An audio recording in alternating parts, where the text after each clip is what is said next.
If you're anything like me, you like to research everything before you just jump in and do it. Just like buying the printer, before I started printing TPU, I started looking up all the information I could on Reddit and YouTube and whatnot on how to print TPU on the K2 Plus. Being totally new to printing, I was reading that TPU was really hard to print and people run into jams and all sorts of stuff. So I thought about doing the thumb screw mod. You can adjust the actual extruder spring tension for the extruder wheel. And that was a little bit more involved, but then I came across this video of this kid that had a pretty good idea, which uses the same concept, but instead you print these little shims that are easily removable and stick them in the top of your extruder. So I decided to go that route first.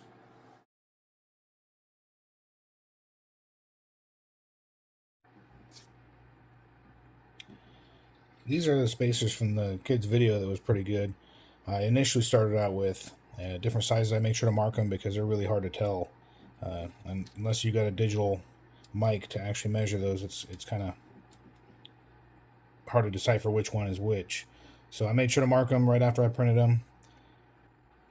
You essentially take these and you stuff it in the top of your extruder to relieve the tension on your TPU. This in turn replaces what people would do with the thumb screw mod and whatnot. It's a real quick change so you can try different sizes. Initially started out right in the middle with the 0.8, and then I went to 0.4, and then I went to 1.2 just to see what I can do, and every one of them failed. It would start the print, but then it would kind of not feed totally, and you'll get things like this to where it would just kind of stop feeding. So it's like it wasn't gripping enough. So even with the 0.4, it wasn't gripping enough. So I did what I should have done at the very beginning, and I tried with no modifications, just the K2 Plus right out of the box, and it printed this beautifully. I have not had any failures since not using any of these, and I'm just using everything out of the box other than my steel gears. If you watch my other video, I installed a steel gear set, and they've been pretty solid, but I have not had any failures. This thing prints great. I've printed a lot of stuff, custom radiator mounts for my RX-7. Now, these are little LED holders that go in the door handles in the RX-7, spacers for the condenser, and everything's done very well. The final product turned out pretty good. A little bit of string.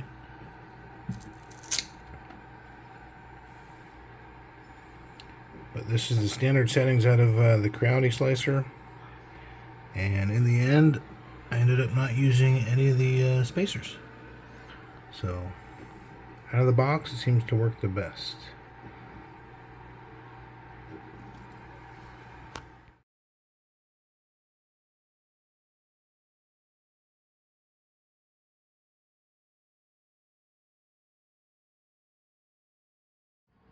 So in my case with the K2 Plus, the secret to printing TPU was nothing at all.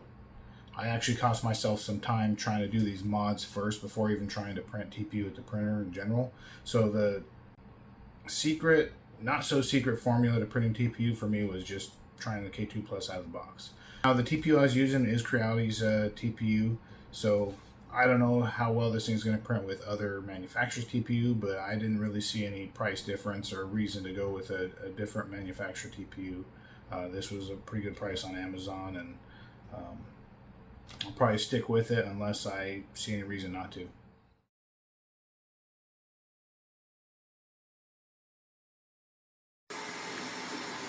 So with the plastic gears, I did have to use a spacer.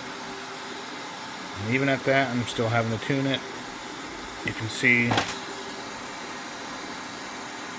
started losing some of it there, and that's because when it reached the end, this became tight, and it didn't have enough grip on it to pull the spool, so it started slipping within the extruder.